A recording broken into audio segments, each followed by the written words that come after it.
All right, everybody. All right, we're going to be getting started. Dennis? All right, thanks, man. Hello.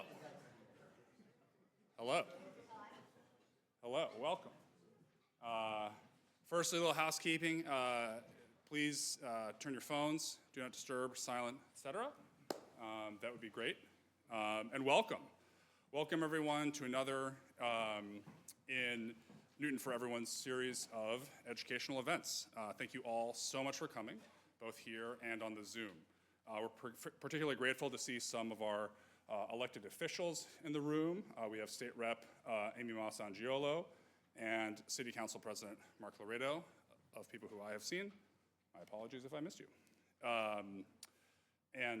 In case you're not familiar with us here at Newton for Everyone, we are a pro-housing organization. We're advocating for diverse housing opportunities for people of all ages, means, backgrounds, and abilities to be able to live here in Newton. And we believe that the housing crisis affects all of us in ways large and small, from the global scale of worsening the impacts of climate change to the character and vibrancy of our village centers. But the most concrete implication of the shortage of housing, I think, is in affordability. Newton has long prided itself on being an inclusive city that is home to residents from all walks of life. But unfortunately, it has largely moved out of reach to all but the most prosperous members of society. Fortunately, the turnout at this event, both from our elected officials and also from ordinary citizens, indicates that changing this dynamic is important to Newton. And fortunately, we're going to hear tonight about what we can do to build a more affordable, diverse, and vibrant city. The issue of affordability recently became very real for me. My daughter's best friend at Horseman Elementary recently lost her housing situation and for a time was in danger of being homeless. As my wife and I tried to help this family find a place to live in Newton or a neighboring town, we saw up close how challenging and indeed scary it can be to suddenly not have a home that you can afford in your community. And as I watched these two little girls play, I could not, I still have trouble stopping thinking about the fact that my daughter does not deserve a secure home and the opportunities afforded at Horseman and in our wonderful school system here in Newton. She does not deserve that any more than any other 5-year-old kid. They deserve it the same. And it's not fair that one of these kids has no concerns about membership in our community and access to those things just because her parents have more money. I am heartened that we have so many of you here tonight to hear about how we can work to expand access to affordable housing in Newton to prevent and address situations like these.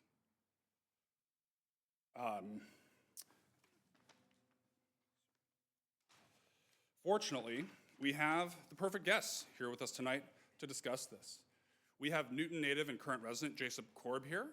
He has been building 100% affordable housing for almost 20 years. He's worked all over the Commonwealth, from Bridgewater, Brockton, Cambridge, Easton, Haverhill, Sharon, Springfield, and Templeton. Jason is a trustee of the Newton Affordable Housing Trust and on the board of CHAPA. And when people think about affordable housing, you might be imagining a drab apartment tower of the sort that was built in the 60s and 70s. But as I hope you'll see tonight, Jason builds the opposite of those kinds of buildings. He builds attractive buildings that enhance the visual interest of a neighborhood, and more importantly, house new residents who are able to make that community more diverse, more vibrant, and who we would be proud to have here with us in Newton. Tonight we'll start with a presentation from Jason about some of the challenges preventing the construction of affordable housing here in Newton, and then we'll move on to some potential solutions to those problems. At the end, we'll open things up to questions from the audience. But before we get to Jason, We have a special guest speaker who wanted to say a few words.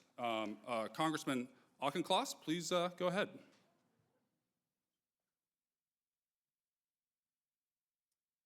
If we can hear you on the Zoom, which you are joining from Washington, D.C.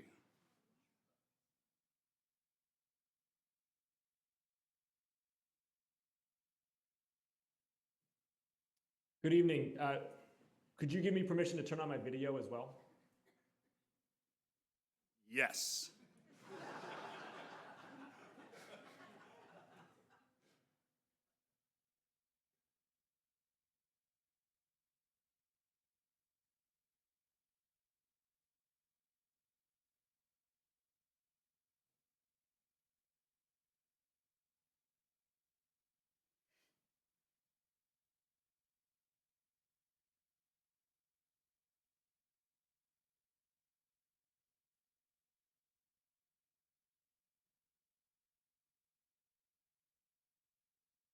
There I am.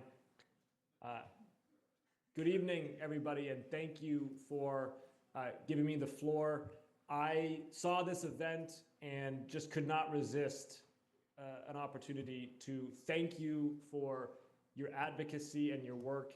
I cannot see all your faces out there, but I know how many friends and colleagues there are in the room, and I can tell you how much I genuinely admire and appreciate the work that you are doing. In my view, housing and the cost of housing is the #1 economic challenge facing Massachusetts. I represent 35 cities and towns, and I am able to speak with young Bay Staters starting families here, mid-career people working in downtown Boston or in Providence, Rhode Island, and commuting from south of my district, and I talk to senior citizens. All of them are feeling the burden of 40, 50, 60% of their share of wallet going to either rent or mortgage payments. It's suffocating our economy here in the Bay State, and it's depriving people of the opportunity of retirement security and of the ability to allow opportunities to unfold in their lives and to make the most of their career along with their family.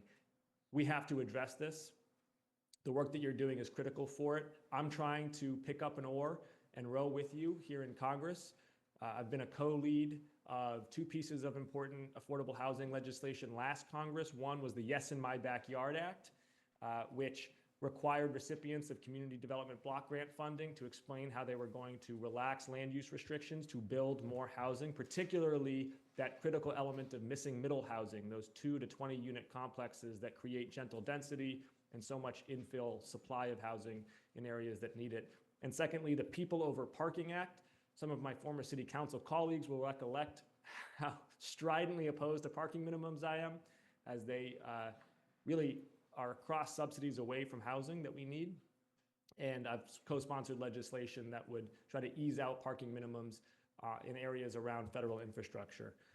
And also throughout my district, I have been clear that compliance with the MBTA Communities Act, which is a good law and is a law that should be upheld across Massachusetts, is a precondition for any community-directed funding that I allocate from my office. We need to build more housing. We need to build more market rate housing. We need to build more affordable housing. We need more supply. And the work that you're doing helps us get closer to that goal. Thank you. And I look forward to continuing to be a champion for affordable housing in the 119th Congress.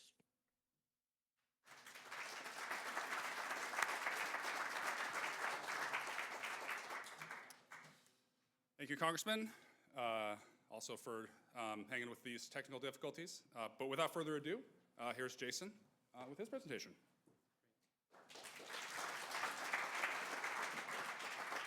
Thank you, Luke. Thank you, Josh, who I went to kindergarten with, who invited me today.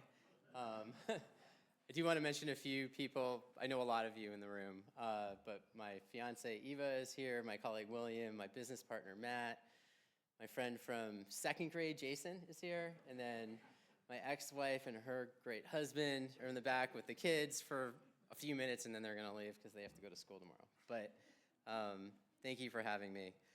And I saw Councilor Farrell walked in as well. I just wanted to acknowledge his presence too. So my background, well, this is where it all started. This is sixth grade in Zervis. And I'm up in the upper right-hand corner with the bowl haircut. Jason is right in front of me, standing right over here.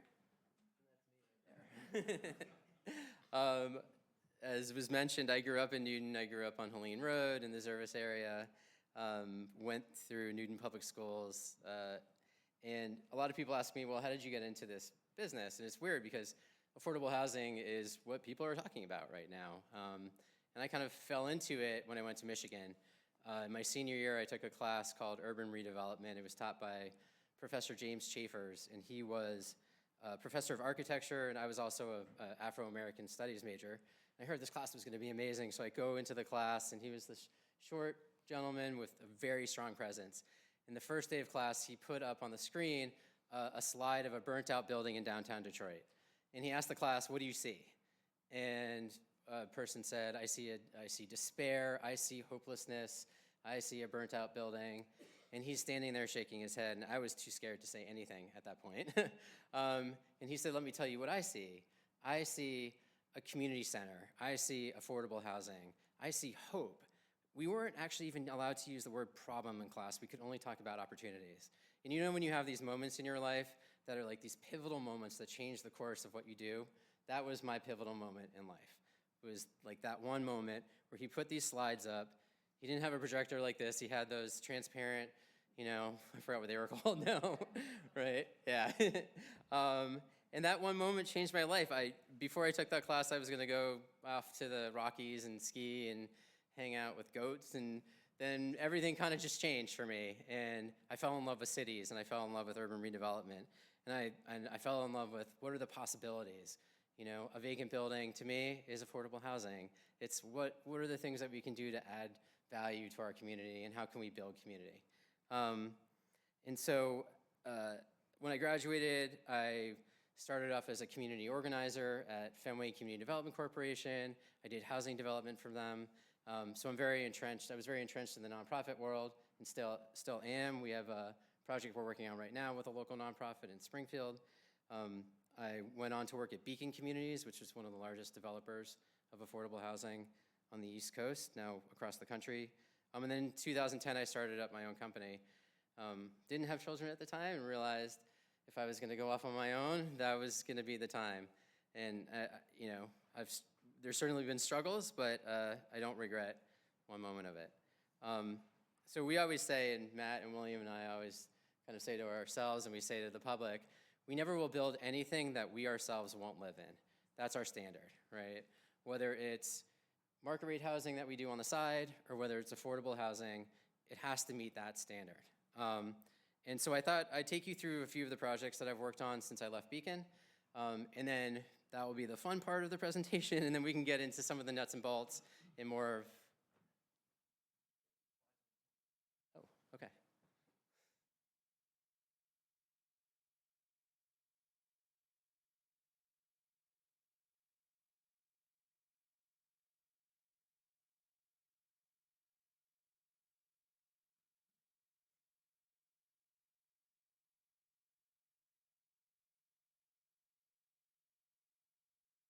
We're good? Okay. So, pictures tell 1,000 words, right? So I thought I'd take you through some of the projects that I've done over the last 14 years since I started my company. And then we can talk about kind of the details of affordable housing. I was a member of the Affordable Housing Trust. I recently had to resign. I'm overly committed. That's the only reason. But I am here as one of you. I'm a citizen. I don't have any plans to develop in Newton, although I get asked to a decent amount. We have a very robust pipeline that spans many, many years into the future. So although I am an affordable housing developer and I am a developer, I just want you to know I don't have any agenda here. My agenda is just to see, as a member of our community, how we can promote building affordable housing. So that's why I'm here. This is my first project I did in Brockton. It was Brockton's first brick shoe factory, and if you know the history of the shoe industry in Massachusetts and the country, Haverhill, Brockton were all shoe manufacturing cities. And you can see, when I bought the building, I actually thought it was a brown brick building, but it turns out it was a red brick building. Can everybody see the slides? The images are really important, so I'm going to duck a little bit. This is what the inside looked like on the right. And then you can see on the left, we used federal and state historic tax credits. And the floor that you see on the right is actually, when you clean it and refinish it, this is what you end up with, which is really quite beautiful. And it's the imperfections, you know, that make it special. And yeah. Okay. I can, no, honestly, I could sit. Would it be better if I sat? Yeah, you know what? Why don't I'll use this. Okay. All right, great. Sorry. Thank you. Does this work?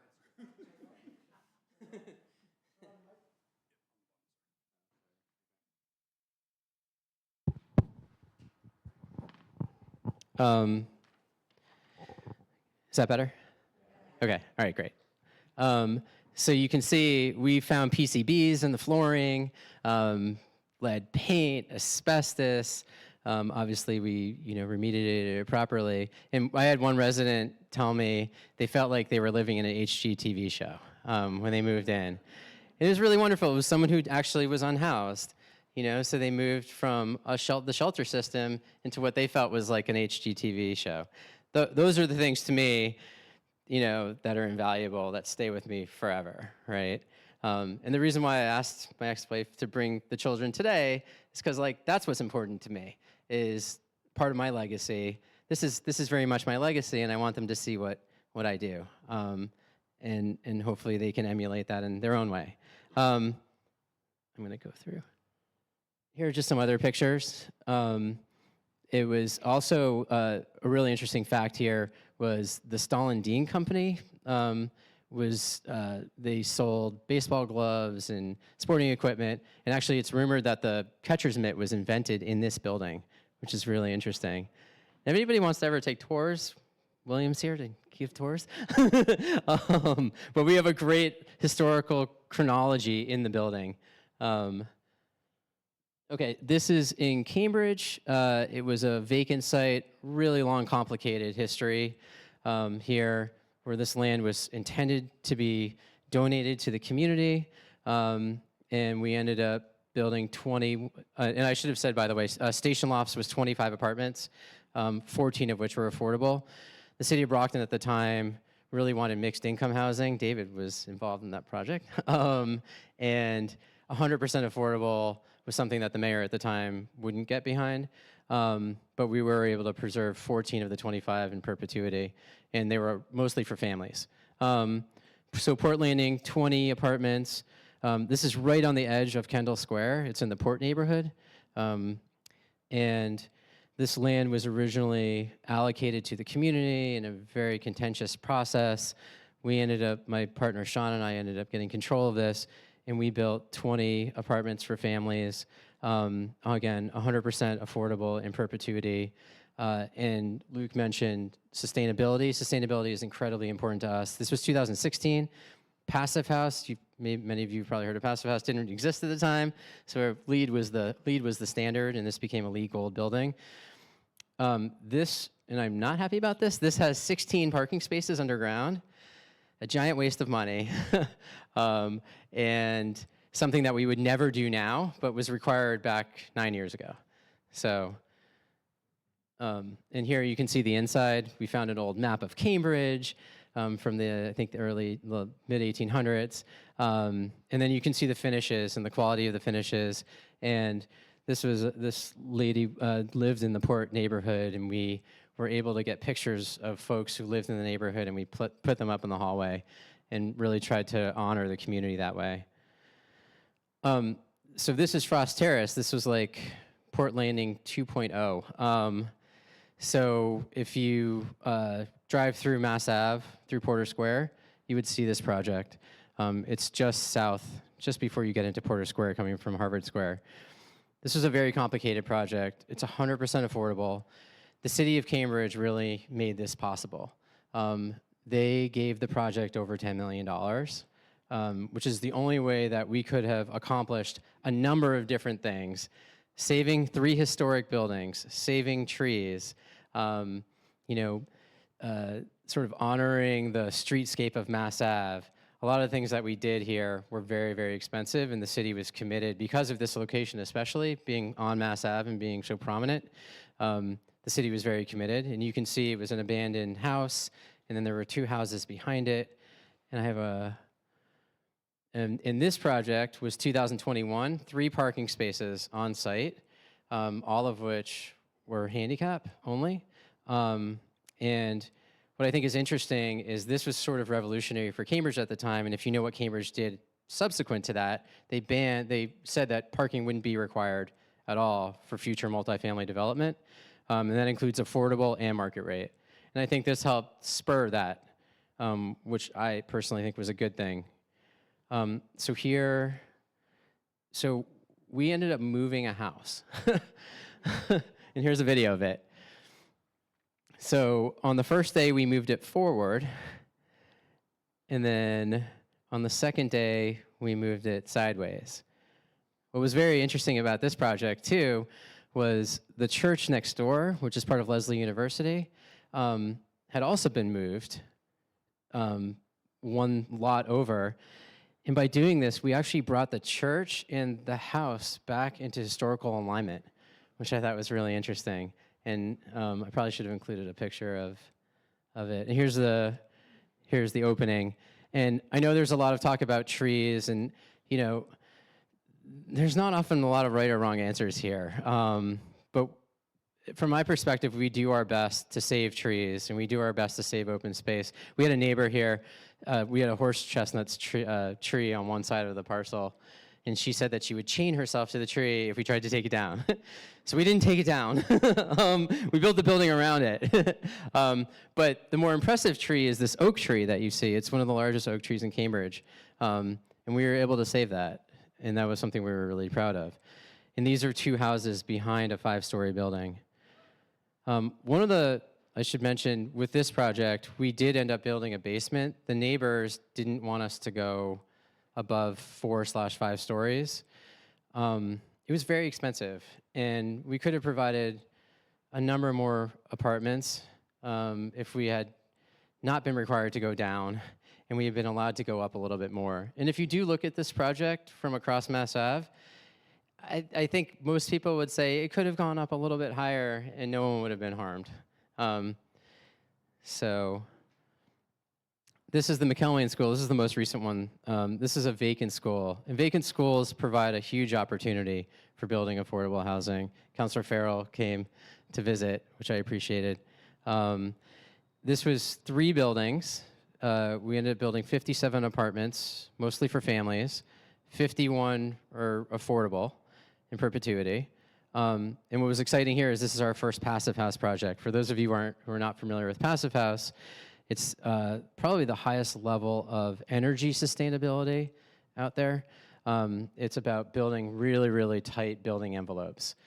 Whereas LEED is more holistic, looking at access to transportation and bikes and things like that.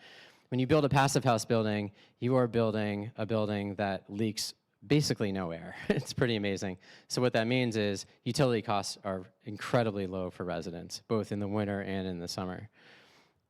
And you can see what we did afterwards. And a story here was, you receive emails probably all the time with solicitations. And so a steampunk artist reached out to me. And very rarely have I ever looked at these emails. And I just clicked on it, and I was like, wow, this is really interesting stuff. I didn't know a whole lot about steampunk art.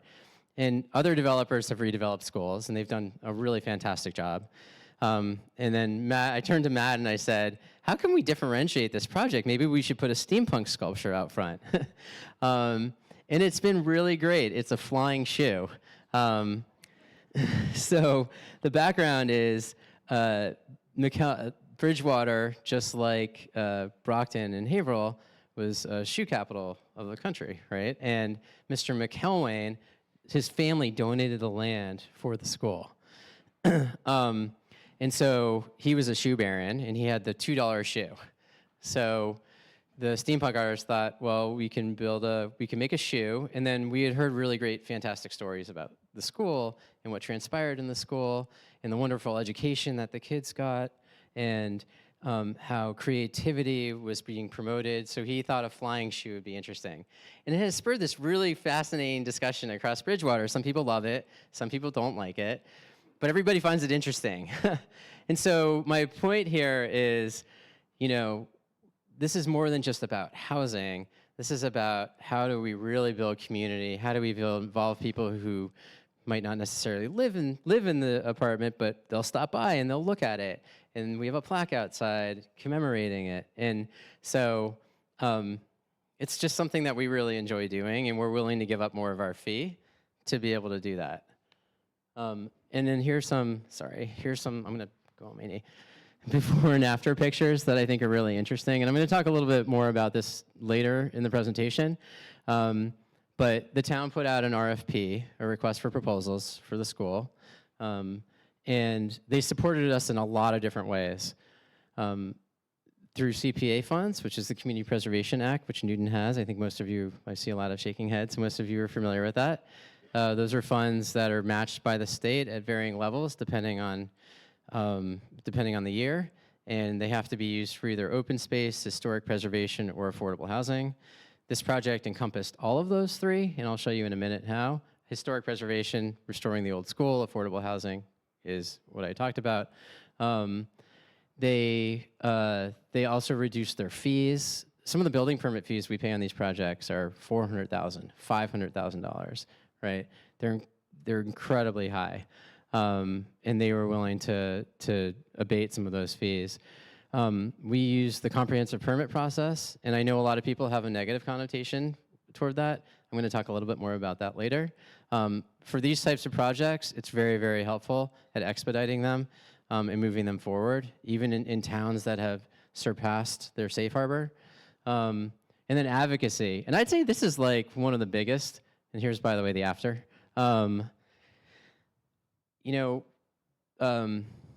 The town manager, members of the board of the select board, anytime they had an opportunity to talk to the lieutenant governor, to the state reps, or the state senator, they would constantly talk about this project.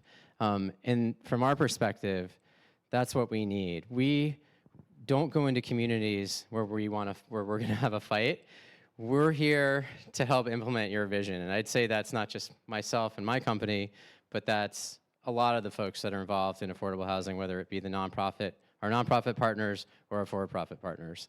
And so, you know, if a city or town has a old school that they'd like to see be converted to affordable housing, we're happy to help you realize your vision. But we don't have the energy or the time to fight.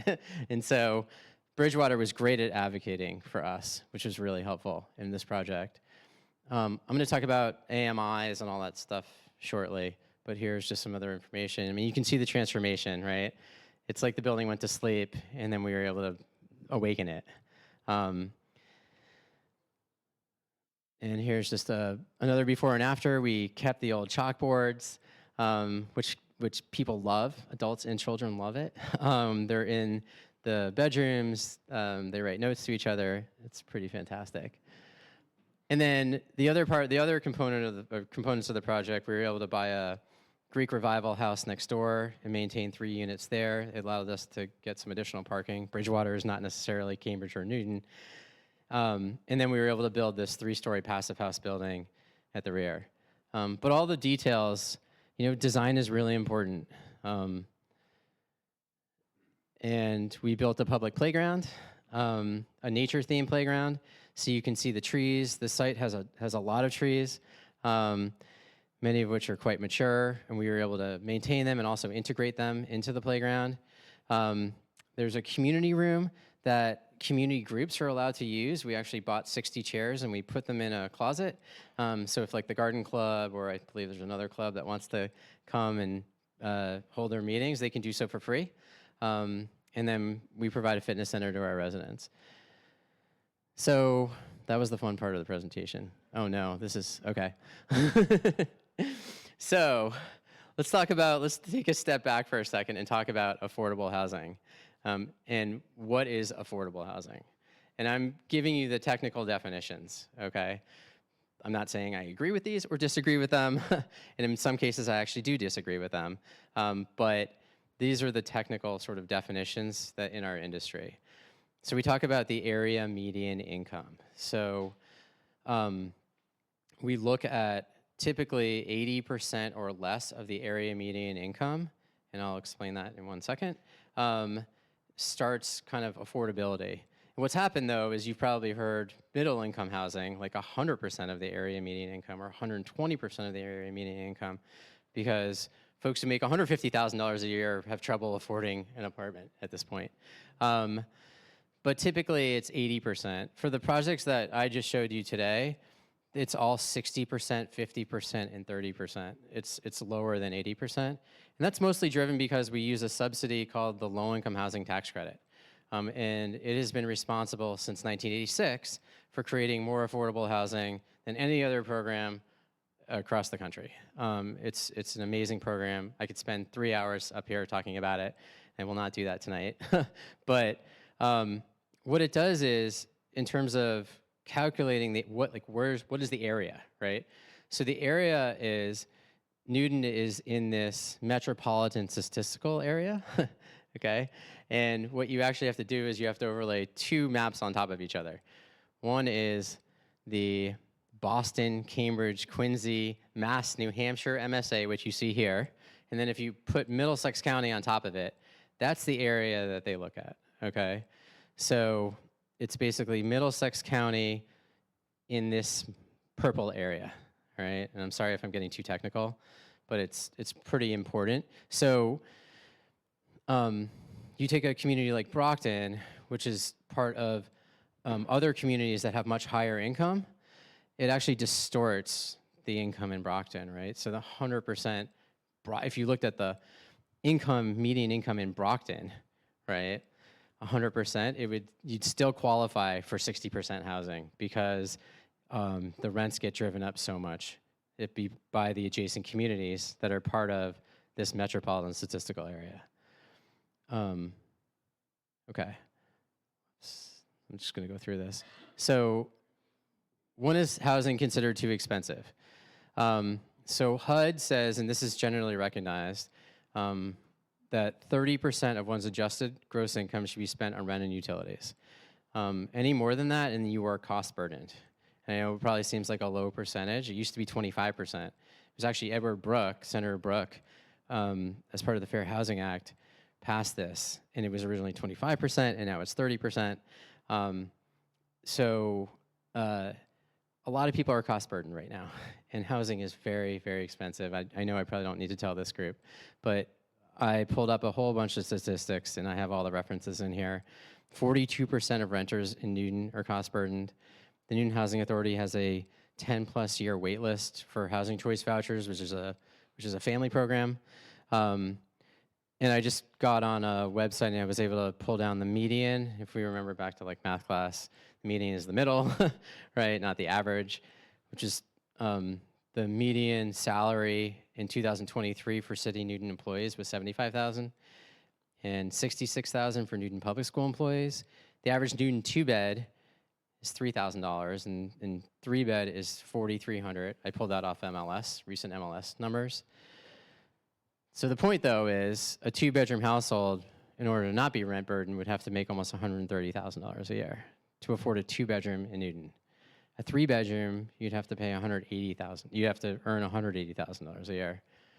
A 3-bedroom apartment. So we have a big problem, and we all know that. And folks just can't afford to live here. I'm not going to run through. There's a lot of numbers on this page. I know Josh is going to post the presentation, so you can come back here and compare the different income ranges that I was talking about earlier to, this is sort of what HUD considers affordable, and it still is relatively high. 60% for a 2-bed, this includes utilities, is $2,200. A lot of people can't afford that. And so we need more and more vouchers to help people as well. So back in the 80s, late 80s and 90s, where the low-income housing tax credit program, where correlates to these rents, was really all you needed for a family to live in one of these developments. Now, because incomes have gone up so much in our region that the rents have gone up so much too, even under this affordable program. So it's been a real issue. Mass Live actually wrote an article about it recently that I thought was very well done. Oh, wait, you didn't see that. Okay. So, question, McElwain School Apartments. By a show of hands, and if you've seen this presentation already, this slide before, don't raise your hand. How many sources of funding did we have? So 0 to 10. Who do you think 0 to 10? Sources of funds to finance the project. All right, 11 to 15. Different sources of funding. Okay, 16 to 20. All right. We had 19 sources of funding. Here you go, for 57 apartments. Whoops, there we go. 19 different sources. It's very complicated. To the state's credit, they have these sources of funding. But it makes developing affordable housing very, very complicated, unfortunately.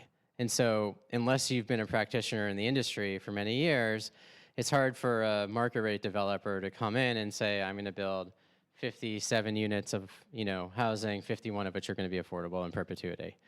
It's very difficult to navigate. And then I would also say that we're mission oriented, whether we're for-profit or nonprofit. There's a lot of things, as I mentioned earlier, that a lot of benefits we receive that are non-monetary, that are important to us, where internal rate of return and multiples are really not part of our vocabulary in our business. Okay, so okay. So how can we do this in Newton, if this is something that we're interested in doing? So zoning and design.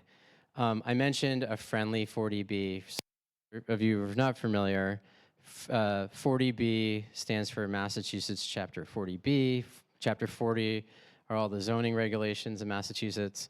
40B is kind of one-stop shopping. So you can go to the zoning board and get all of your local permits, whether that be a curb cut permit or a health permit or zoning permits. It encompasses it all.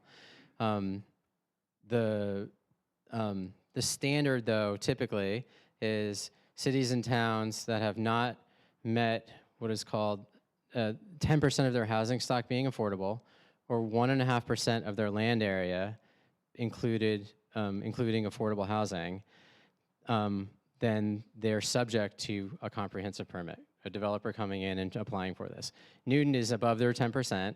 We are above our 10%, so we are no longer subject to, we have what's called a safe harbor, right? So a developer, technically, who wanted to come in, could get denied by the zoning board, and they would have to find another way to get their project permitted. In Cambridge, before a recent overlay was passed, this is how we would permit projects. We're permitting a project right now in Springfield that has surpassed their 10%, and we're doing it as a 40B. It really is the easiest approach. If we want to build this in a timely manner, a 40B really is the way to do it. And we call it friendly because, again, it's something we think the community wants. The next is something I've actually been thinking about a lot over the last few months as I drive around in design standards. So design, in my mind, really matters. I've seen some really well-designed projects, and I have to say I've seen some pretty horribly designed projects in this community. And I say to myself, well, would I rather live next to a 7-story, beautifully designed building that really adds character and flavor to the neighborhood, or would I rather live next to a 4-story building, 3 stories less than the 7-story building, that's poorly designed? And I personally would rather live next to the well-designed building. I think there's probably been a number of developers who've done a disservice to the industry by designing sort of a low-quality product. I personally don't think we should settle for that in the name of housing. I think we should try to, there has to be compromises, but I think we should try to insist on good design. And good design doesn't necessarily have to cost more. It just requires a thoughtful architect and a thoughtful design team in working with the community. And so all the things that I list below, parking, traffic, trees, open space, historic considerations, schools, you know, compromise has to happen if we want this. We can't have everything, right? You know, what gave at Frost Terrace was the neighbors all wanted us to have parking because they all wanted to maintain their on-street parking space in front of their buildings, right? But something had to give. And at the end of the day, I think the city realized that and the neighbors realized that. And life has gone on and people still park their cars on the street. They might have to walk an extra block or so. That's their new normal now. Funding is really important. So in order to receive state funding, we need to leverage our local funding. And Newton has a bunch of local funding. So the Affordable Housing Trust, which is fantastic and was recently created in the last 2 years, and Anne is the chairperson. Couldn't have a better chairperson, by the way. We have an allocation of funds through HUD, the Department of Housing and Urban Development, called Home and CDBG. We think we'll have that continuing. We'll have to see. And then the other thing is what I mentioned earlier, local fee reductions. I'll give you an example. When we were under construction on Frost Terrace, if you recall, a few cities and towns during COVID shut down construction. Most said it was an essential service and we had to keep building housing. Cambridge was one of the communities that shut down construction. Well, they charged us $15,000 to maintain our parking spaces on Mass Ave during COVID, right? It's like, those are the types of things that really impact our projects. And we have to realize, and don't get me wrong, Cambridge has been incredibly generous with us. But at the same time, you know, building these fees add up. Sewer connection permit fees are $3,000 a unit, $4,000 a unit, $5,000 a unit in most communities. You have a 50-unit project, that's $250,000 just to connect to water and sewer, right? Building permits are $300,000, $400,000. These fees add up. And so those are ways that cities and towns, even that don't have funding like we do in Newton, can help contribute. And that's a requirement from the state. And then also infrastructure improvements, the MassWorks program, you can Google it after this, provides a lot of support to communities. So you cannot get state funding without a local commitment. It is an end of story. So publicly owned property and public-private partnerships. So McElwain School was a publicly owned school. Things like, and this has been floated around a lot, I've seen on the blogs, vacant schools, parking lots. Those are all great opportunities for development. But again, we have local businesses that, you know, might groan about the loss of parking, and I can sympathize with that. So it's how do we balance it all? Working with our state and federal partners, Congressman Auchincloss, he mentioned that he was a co-sponsor of 2 bills, one of which is incredibly important to the industry, that will support the low-income housing tax credit. And what's great is I know we're all, many of us are wondering what's going to happen in the future. But the good thing is the low-income housing tax credit is very well supported on a bipartisan basis. In the last Congress, there were 267 co-sponsors of our bill, and Darren LaHood, who's a Republican, was the lead sponsor. So there are signs of hope in some scary times right now. And then we have a lot of quasi-public agencies. David Rockwell worked at MHP, which is a quasi-public agency, Mass Housing, Mass Development. We're very lucky in Massachusetts. We have the Executive Office of Housing and Livable Communities. We have our first housing secretary since I think the Romney administration, right? Which is really exciting. So, you know, housing is a huge focus. Housing is a huge focus of the Healy administration. Lieutenant Governor Driscoll, I've never seen a lieutenant governor so involved in housing. She's absolutely fantastic. We have the legislative delegation. You know, so we have a lot of state and federal partners, and then all the local partners, the city council, right? The planning department, neighbors, community groups, right? And then nonprofit investors and partners. So in Massachusetts, we're really well supported by groups like the Mass Housing Investment Coalition. They provide tax credit funding, they provide money, pre-development money, meaning before you start these projects. They help fund costs like architecture and payments to land sellers. We have the Life Initiative and the Property and Casualty Initiative will do the same thing. They'll loan us millions of dollars for these things before we even have a project permitted. And so we're very, very lucky in Massachusetts. Let's see. Last thing is public messaging, and this is something I wanted to talk about. And I think we need to get the word out that if we do want this in Newton, that we're going to support this work, and that we do have affordable housing trust funding, and that we want to see this type of development. We want to work with developers on this. Little cities and towns like Bridgewater, like Templeton. We're doing this project in Templeton with 8,000 people, right? And the select board chair, is literally out there all the time, anytime he can, saying, what else do you need? What can I do to make this happen, right?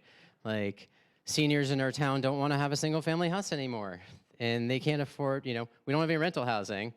What do? We need this project. So, some additional thoughts. So, I just wanted to talk about a few complexities with this type of development. It takes a huge amount of capital up front, and as I mentioned, some of these quasi-public agencies lend us money. It's the only way that we could do this. We have to put up significant guarantees during construction and to our tax credit investors. So everybody thinks, oh, the state's giving you all this money. Great, it sounds like a great business. There's a reason why people aren't lining up to do this type of work, because it's really, really high risk, and from a pure financial standpoint, the reward isn't great, okay?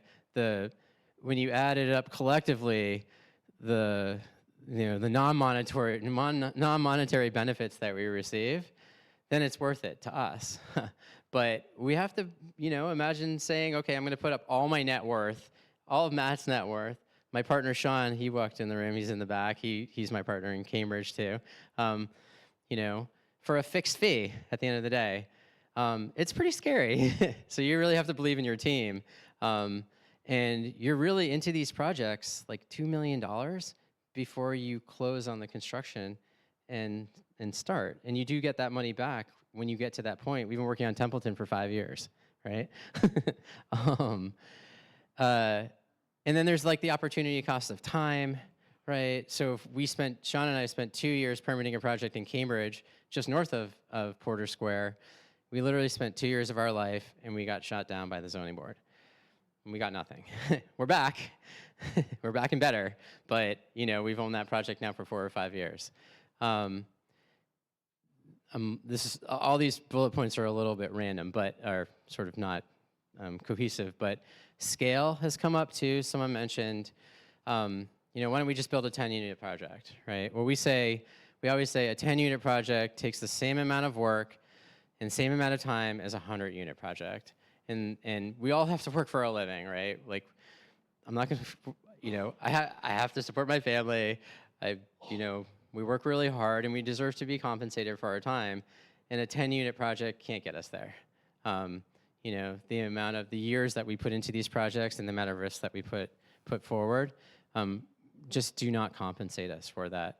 So projects, I would say 40 units or below really are not feasible in our business. Everything we're doing right now is 40, 50, 60 apartments.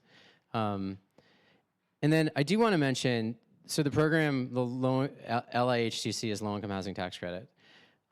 What's really great about this program, and it was a bipartisan effort, it was part of the 1986 Tax Reform Act, was that, and Luke had mentioned this earlier, no one was really responsible for affordable housing upkeep, tenant certifications, things like that, where a lot of the stereotypes of affordable housing have come from pre-1986. The idea was, how do we involve private developers who are on the hook personally for the upkeep of these properties, for ensuring that the residents qualify on an income basis. You're not putting in people that don't qualify.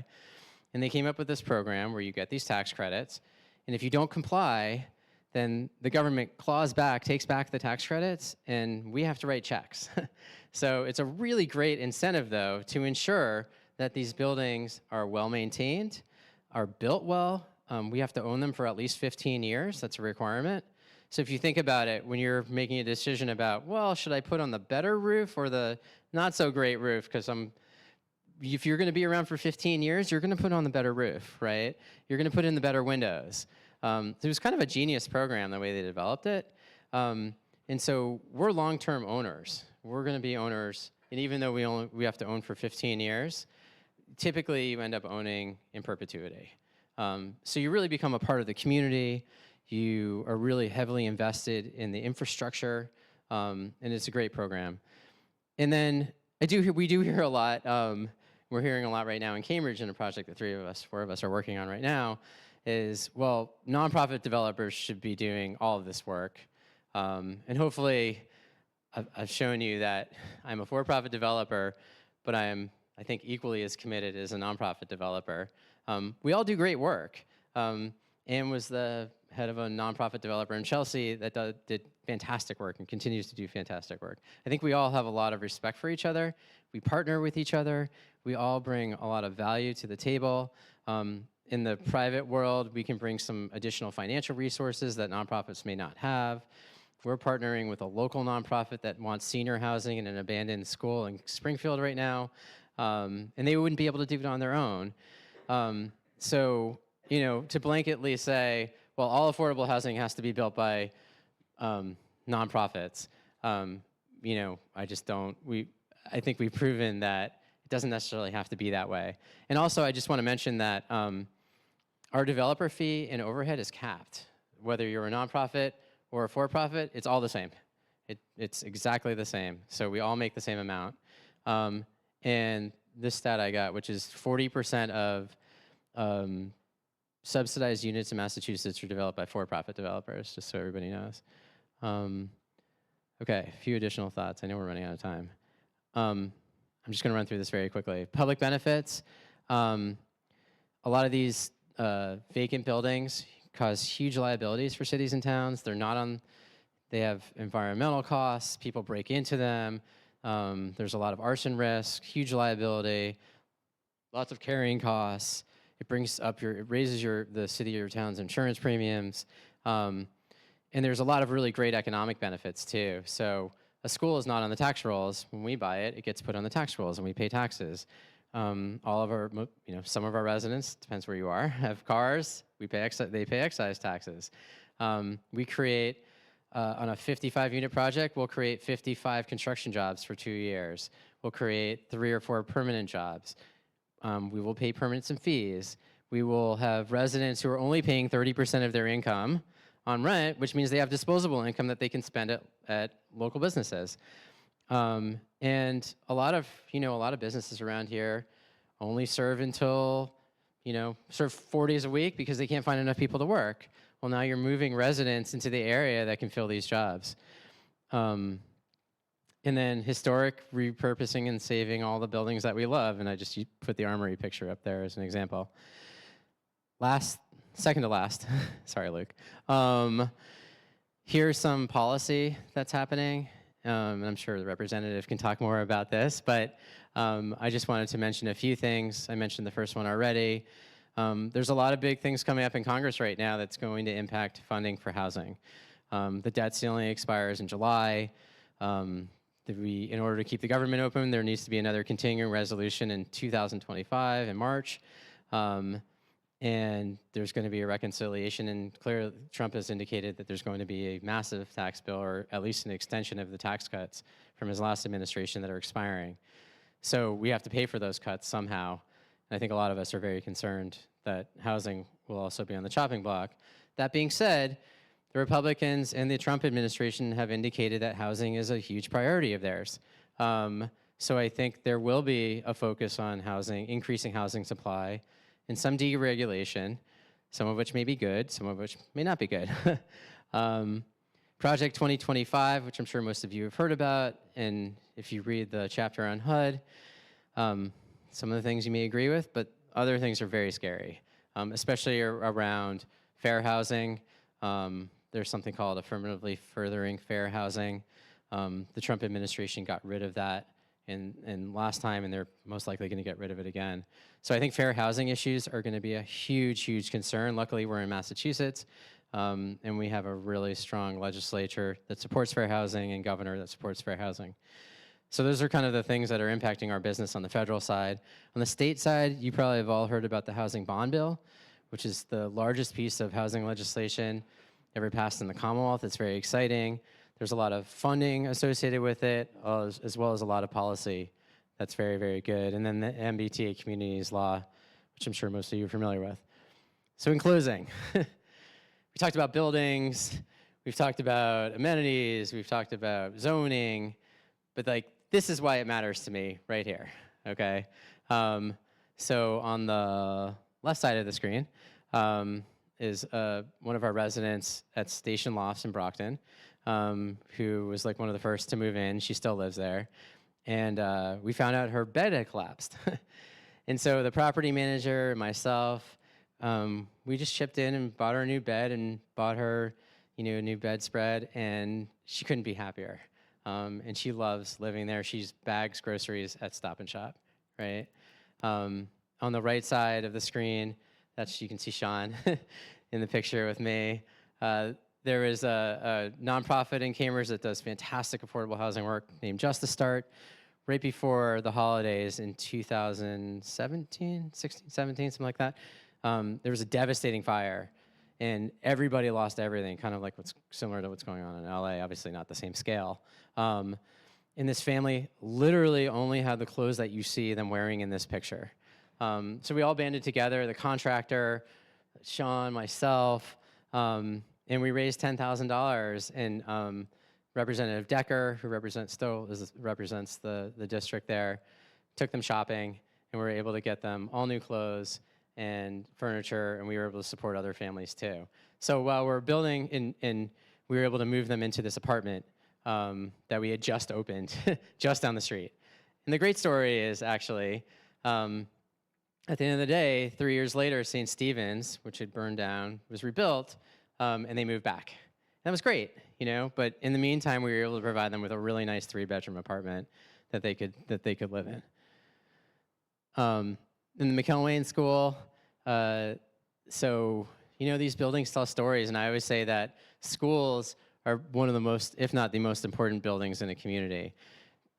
Most people have either attended the school, or their friends attended the school, or they've worked at the school, or their kids went to the school. And so we held an open house for just the community, and the outpouring of support and attendance was amazing. A lot of the people you see here either went to the school or worked at the school. We actually had the former principal's wife come by. He had passed, and she went into his office, which was a bedroom, and she got really emotional about it. And it was like, that building was at risk of being torn down, and now it's going to live on, and part of his legacy was going to live on. And I just added a picture of my kids, which is like really, in many ways, why I do this work.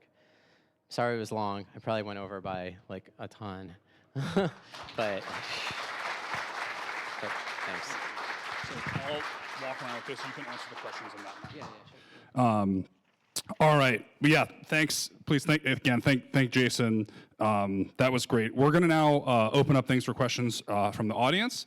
We have a large group here, so please make sure you ask a question. I will take the mic if you don't ask one.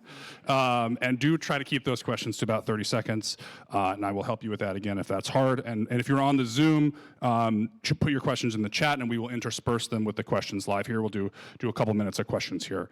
So yeah, any thought? Oh, got one over there.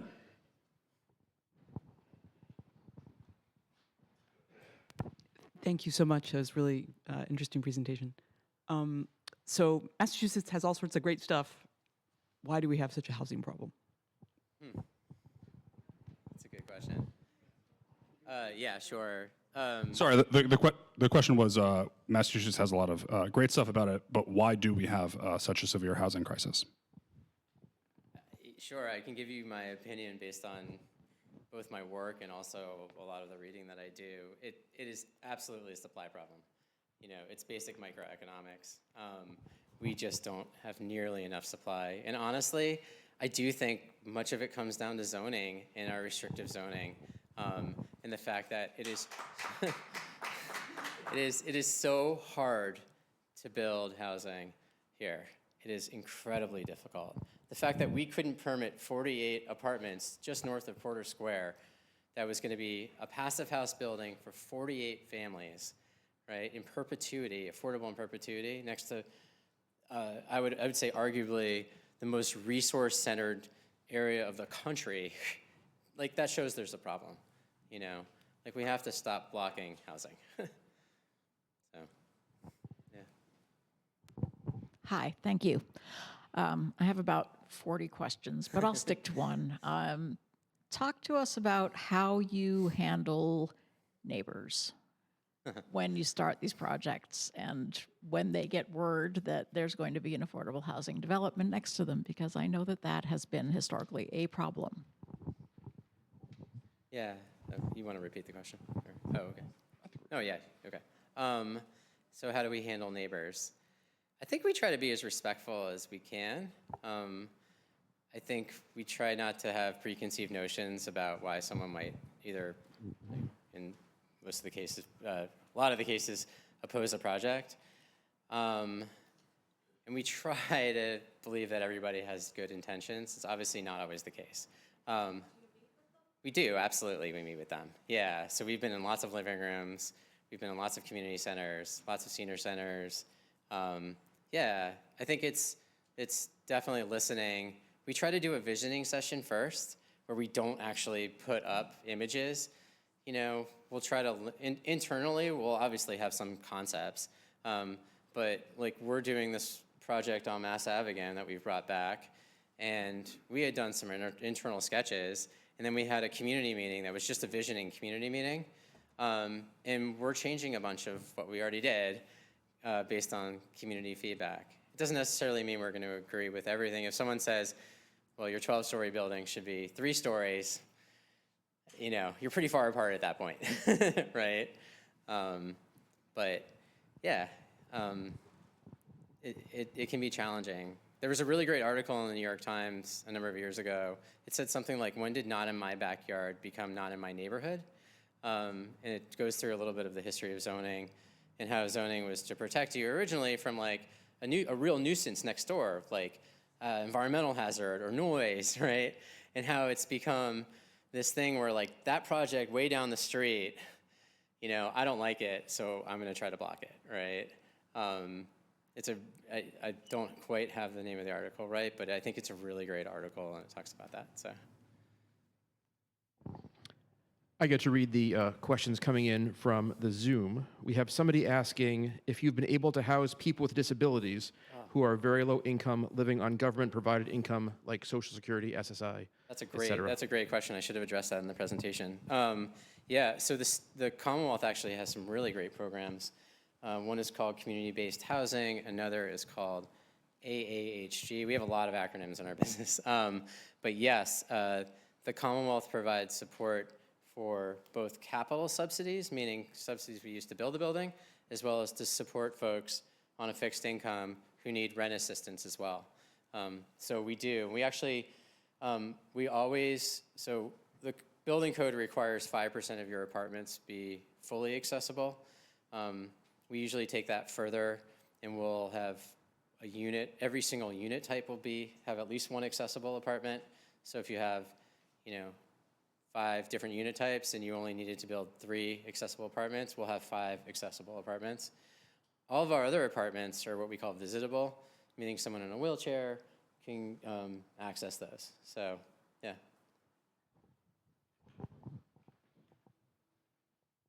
Thank you.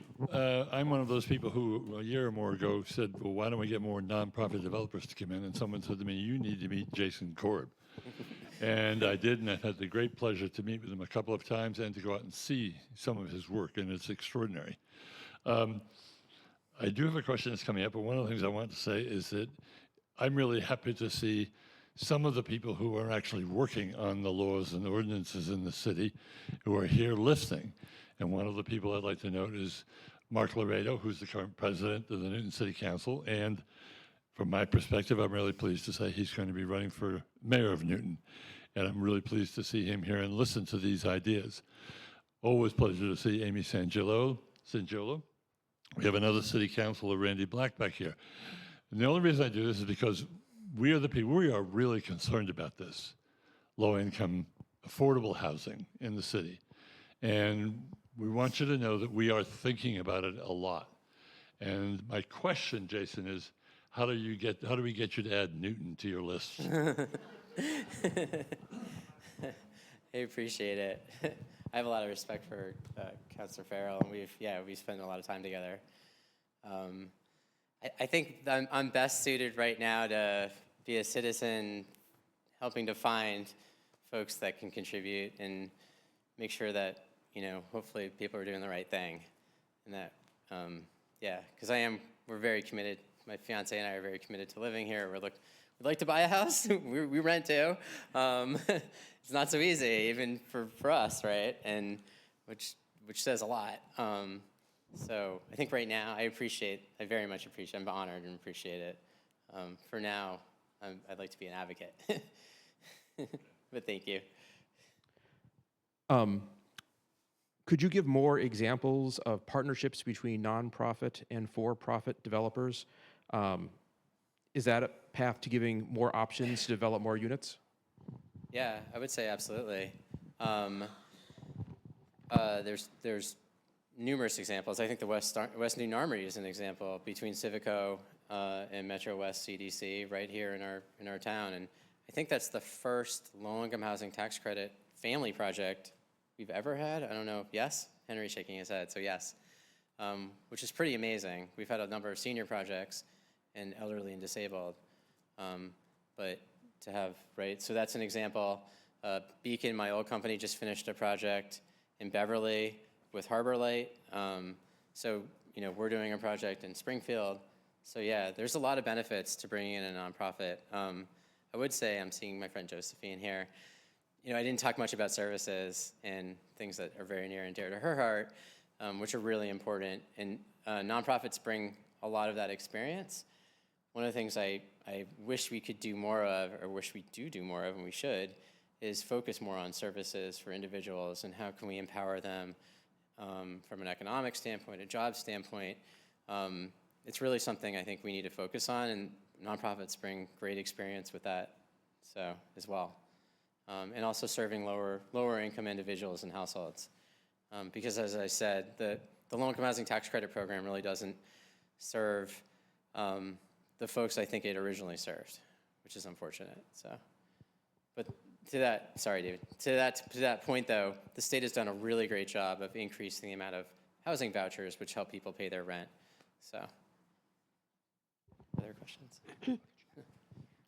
Thanks, Jason. I'm really glad that you made the point that there really shouldn't be a difference between the for-profit developer and the nonprofit developer. And I'm glad that Councilor Farrell, through his getting to know you and your company and your work, now understands that.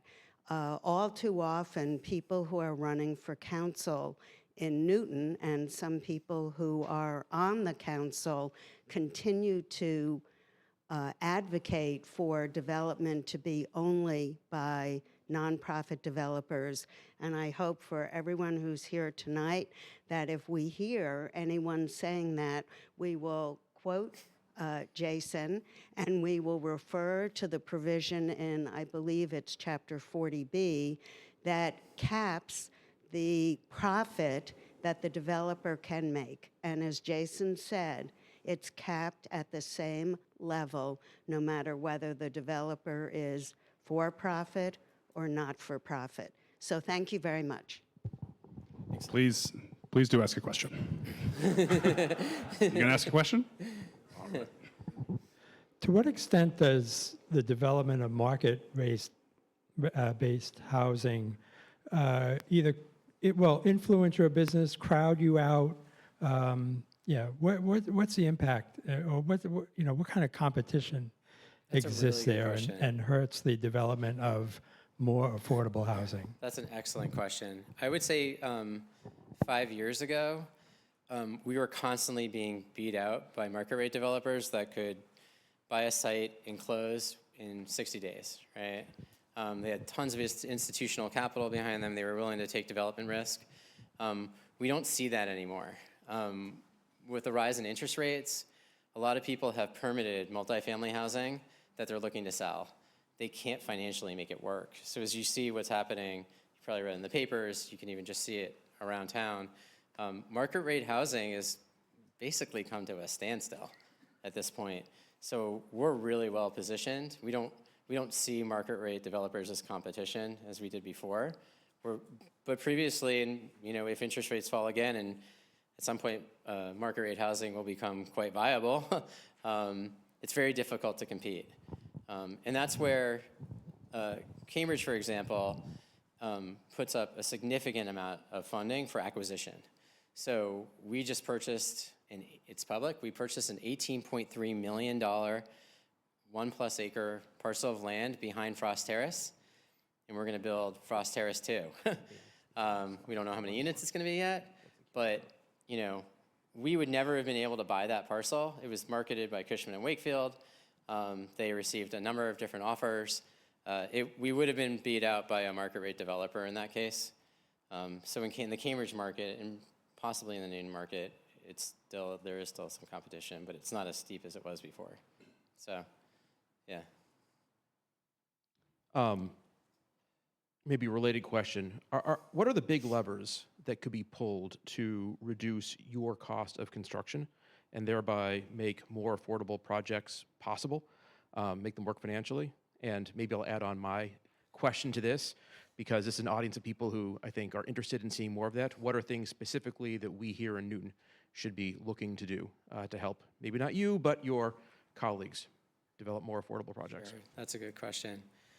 I think one of the things that we constantly, at least certainly growing up in Newton, you're going to college, Jason, right? And I didn't really consider the fact that like a trade school would have been possible. So I don't know if any of you who own houses have tried to call an electrician or plumber lately. It's not so easy, right? We really haven't done a great job of promoting construction trades. We tell our children, both children, like if you want to become an electrician or a plumber, great, because we don't have enough. So I think any way that we can promote the trades. Also, density is helpful, right? So if you're buying a parcel of land for $1 million and you can only put 5 units on it, right? That's $200,000 a unit in acquisition cost. If you can put 20 units on it, it's $50,000, right? And so being able to build more density on a parcel of land is very, very helpful. The city of Cambridge has done a fantastic job with that. They passed what's called the Affordable Housing Overlay, which has huge density bonuses for 100% affordable housing projects. It's really innovative, so. Thank you, Jason. This is great. One of the tools you talked about is publicly owned sites. And in Newton, we're about to start cataloging them more concretely, but a lot of them are small. Mm-hmm. And my question for you is, how much of a problem is it for you to contemplate doing scattered site projects so that you could put a number of these parcels together that might be somewhat near each other? Are you interested in that kind of a development opportunity as a developer? Yeah, good question. So scattered site is multiple small sites within a relatively similar geographic area done as a single project. We've never done it. To me, it's somewhat complicated because you're building now 7 foundations, 7 roofs, 7, versus 1. Nonprofits have done, as you know, a lot of that type of work. I think as a private developer, and I'd be interested to hear like Metro West answer that as well, I think it's challenging.